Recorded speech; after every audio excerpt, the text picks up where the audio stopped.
Alright mga kapatid, mula rito sa first post, pag-usapan natin mga kapatid, yung kanina nga no, pinag-uusapan natin, kung sakasakaling sasalakayin ng China ang Taiwan. Ano-ano yung mga hamon na kanilang haharapin? No, ano-ano yung mga bagay na pwedeng pumigil o magpapahirap sa kanila o magiging sobrang dali ba sa kanila kasi unang-una, alam naman natin kung gaano kahigante itong China kumpara mo sa isang isla maliit, Taiwan, 'di ba? Na mas malaki pa nga ang Luzon diyan at napakalapit pa sa kanila, 'di ba? Parang yung Taiwan Strait sa pagitan ng China at saka Taiwan sa parang 100 plus kilometer lang 'yun eh. 'Di ba? Napakadali lang para sa kanilang tawirin 'yun kung tutuusin mga tol. Pero ano ang mga haharaping hamon ng China bago nila tuluyang masakop itong Taiwan? Yan ang ating aalamin, panonoorin natin mula rito sa first post. Bago natin to simulan, syempre huwag mong kalimutan mag-subscribe. Click mo na rin ang notification bell para ma-notify ka whenever na may mga bago tayong reaction video tulad nito. Alright, so huwag na natin patagalin pa, panoorin na natin to. So you can hear the drumbeats of war, much like in Europe or West Asia. But the question is, will Xi Jinping give the order? Will he decide to invade Taiwan? Yun na nga, no? Magsisimula na nga ba? Iuutos na nga ba ni Xi Jinping? Salakayin nyo na ang Taiwan, di ba? Iuutos niya na nga ba? Kasi talagang sobrang tagal-tagal na nilang gustong mapasa kamay ito. It's always been his goal. Taiwan is unfinished business from China's civil war. Mao Zedong could not capture it, so Xi Jinping would love to do it. It would immortalize him and secure his legacy. So tonight we're looking at three questions here. One, how difficult would an invasion of Taiwan be? Two, is China ready for it? And three, what is the world's strategy? You know, ganda ng mga tanong na yun, mga tol. Let's start with the first question. An invasion would be extremely difficult. Taiwan is not some helpless island. They're armed to the teeth. Yes, totoo naman mga tol. Kahit na maliit na bansa lang to, hindi naman basta-basta magpapaapi yan. Mas mayaman pa sa Pilipinas yan eh. Sa buong Pilipinas mga tol, mas mayaman pa tayo itong Taiwan ha. Ayan, etong tanong, gaano kahirap mga kapatid na sakupin ito ng China? Just look at the global firepower rankings. Taiwan ranks 24th. They are ahead of NATO allies like Sweden and Canada. Mas malakas pa sila kaysa dun. And where does China rank? Top 3. At number 3. But wars are not fought on tables. In the real world, China will face added challenges like geography and weather. They will have to land soldiers in Taiwan, and that means crossing this stretch of water, the Taiwan Strait. Yan, ito yung Taiwan Strait. It's around 140 kilometers long. 140 pala. It's also very choppy waters, not ideal for an amphibious operation. But let's assume that China beats the elements. Saka-sakali. Taiwan will still be prepared. Their strategy is called porcupine defense. I'm talking about this animal, porcupine. It has sharp spikes all over its body and tail, so no one dares to attack it. Why? Because they know that the cost will be too high. So yun isa sa mga strategy ng Taiwan, porcupine defense, no? Yung magdadalawang isip ka, salakayin kasi alam mo pag sumalakay ka, ikaw din ang masasaktan. 'Di ba? Katulad nito, yung porcupine, 'di ba? Pag inatake ng hayop yan, kita mo mga nagtutusukan sa mga bibig nila, yung mga tusok-tusok niyan eh. And that is Taiwan's strategy.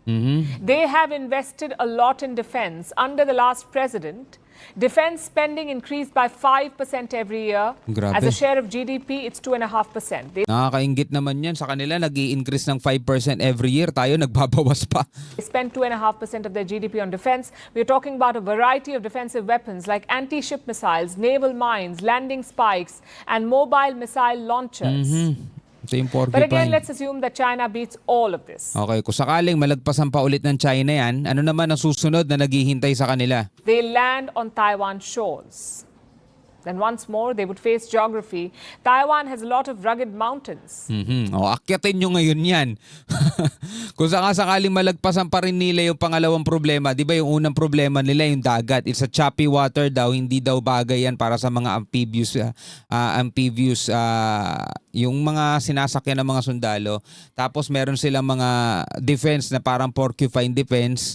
Tapos eto naman yung susunod. Kung sakasakaling malagpasan nila yung dalawa at makatungtong na yun sila rito sa baybayin ng Taiwan, akyat kayong bundok. They offer natural protection to the island's regime. And Ayun, ang tatarik ko. if you reach the cities, it's going to be urban warfare, like what you're seeing in Gaza. So long story short, it won't be easy. Hindi magiging madali. Taiwan has prepared and practiced to repel a Chinese invasion. Their way of life depends on it. So expect a tough and bloody fight if it comes to that. Which brings us to the second question. Is China ready for it? Does Xi Jinping have the appetite for war? Nakasalalay ang ano dyan ni Xi Jinping. Kaya lahat yan pinaghahandaan nila. Lahat yan pinag-aanuhan nila. Pinag-aaralan nila ng maigi. Sa loob ba naman ng ilang dekada? US officials have made their own assessment. They think that Xi will wait until 2027. By then, he should have enough firepower. But could he strike earlier? And I ask this for a reason. China's growth is losing steam. Their GDP growth has largely stalled. It is expected to be 3.5%. Bumagal. Okay. By the end of this decade. Same with their population. China's labor force will be shrinking in 2030 by almost 1%. So there are two ways of looking at it. One, it may force Xi Jinping to advance his invasion because he may think now is the time. If this window closes, it may never happen again. That's one way of looking at it. Okay. The second So kailangan na nilang umatake agad-agad ngayon kasi kung hindi nila gagawin ngayon, baka hindi na nila ulit magawa sa susunod.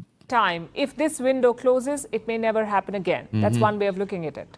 The second option, he may take the advice of Deng Xiaoping. Deng said, hide your strength, bide your time. Xi Jinping may tweak that advice. He may bide his time and rebuild his strength. The Chinese president is not known to be a maverick. So all bets are on delaying the attack. Plus, any invasion would trigger sanctions. And Beijing must prepare for that too. Tama. China has almost 1.4 billion people. You need to secure basic resources for them like food and power. Now, Beijing is already stockpiling food grains. Reports say they have rice and wheat for up to 2 years. Wow. No, isa rin kasi yan sa problema ng China. Siyempre, pag umatake sila, makaka-receive talaga sila ng sanctions. Diba? Sa ibang mga bansa, lalo na dun sa mga bansang sumusuporta sa Taiwan. Like for example, sa US, diba? Pwede sila makatanggap ng sanctions doon.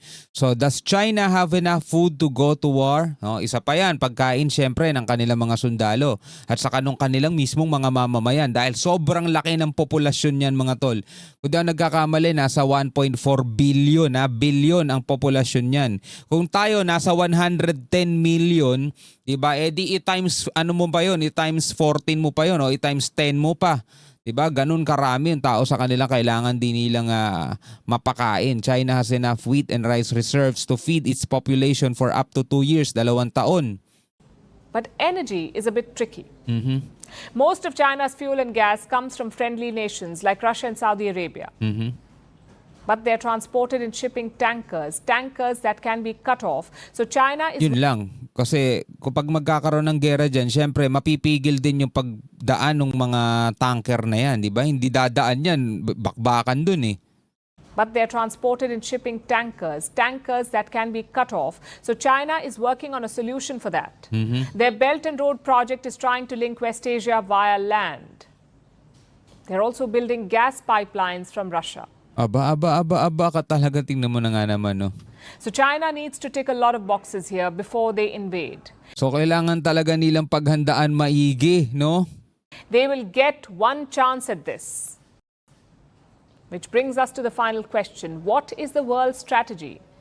Okay, so ano naman ang paghahanda ng mundo dito sa nalalapit na to na Chinese invasion sa Taiwan? The Americans are at the forefront of it. A US law requires the White House to support Taiwan, but it does not say how.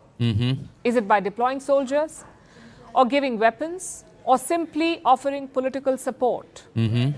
This lack of clarity is called strategic ambiguity.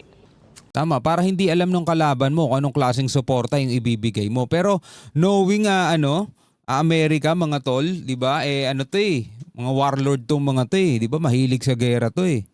Hindi yan basta-basta political support lang. Ang China, atake, tas political support ka. Let me pull up the map for you once again and show you the countries with US bases.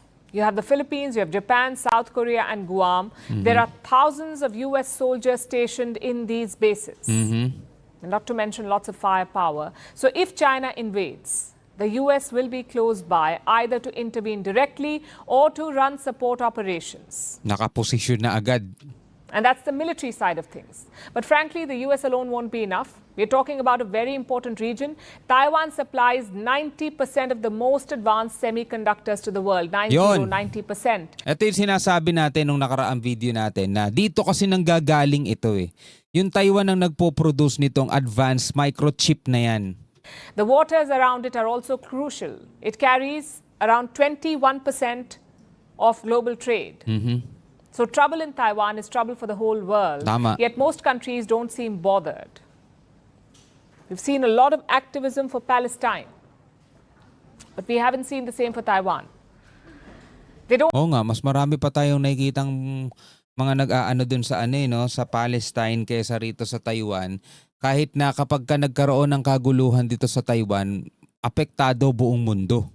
Diba? Kesa doon sa kaguluhan sa Middle East, mas apektado yung buong mundo pag nagkaroon ng kaguluhan dito sa Taiwan. Pero mas marami pa yung mga aktivista no dito sa Palestine. Ayon dito no sa report. Palestine. But we haven't seen the same for Taiwan. They don't even have a seat at the United Nations organizations. The first priority is to change that because China's biggest weapon is the One China policy. And most countries recognize Taiwan as part of China. Yun. Kaya The One China policy. So these countries may criticize the Chinese invasion, but how can they actively oppose it? Because their own policy is anti-Taiwan. And diluting this policy will be hard. Taiwan could use its chip superpower to woo other countries. It could set up factories or investments abroad. And frankly, that's the only way. For most countries, China is way more important than Taiwan. Until that changes, their policy will not. yun ang problema mga kapatid Napaka-importante din kasi talaga ng China sa buong mundo. Dahil alam naman natin, etong China, kumbaga parang factory ng buong mundo di ba? Diyan nang gagaling napakaraming mga raw materials, tapos yung mga chips, yung mga parts ng iba't ibang mga electronic, di ba? Napakadami nag-aano rito sa China, kaya napaka-importante din talaga yan sa buong mundo. At saka napakaraming bansa din sa buong mundo ang hindi kinikilala ang Taiwan as independent. Kumbaga kinikilala nila etong Taiwan is part talaga ng China, mga tol. Kaya nga sabi mas marami pa daw ang nag-aaktivista, 'di ba, dito sa Palestine kaysa dito sa Taiwan. Kahit na ang pagsalakay ng China sa Taiwan is maapektuhan ng buong mundo. No, so tingin ninyo mga kapatid, ano ang mangyayari sa susunod? Do hindi natin bansa to, pero syempre magiging apektado tayo rito pag nagkataon. Kaya nga yung mga sundalo natin, 'di ba, sinasabi nila, talaga magiging involved tayo diyan kasi una, meron din tayong mga kababayan na nandiyan. At posibleng tayo idamay ng China dahil nga merong mga US base dito. At kapag ang Amerika tinira nila, tapos ang Amerika biglang nagsabi ng Mutual Defense Treaty, ang tanong, makakatanggi kaya ang Pilipinas? Diba? Hindi natin pwedeng tanggihan yun kasi baka pag tayo ang nangailangan nun at tinanggihan natin sila, tatanggihan din nila tayo, diba? Nako, napakahirap na sitwasyon yan. Ayaw natin mapasabak sa gera, mga tol, no? Pero anong magagawa natin? Di natin alam. Alamin na lang natin yan pag nandoon na. Sabi nga, let's cross the bridge when we get there. No, anyway, bilang mga Pilipino, ano masasabi mo rito? Comment ka na lamang sa ibaba. Hanggang sa muli, ako nga pala si Shobal D. Peace out.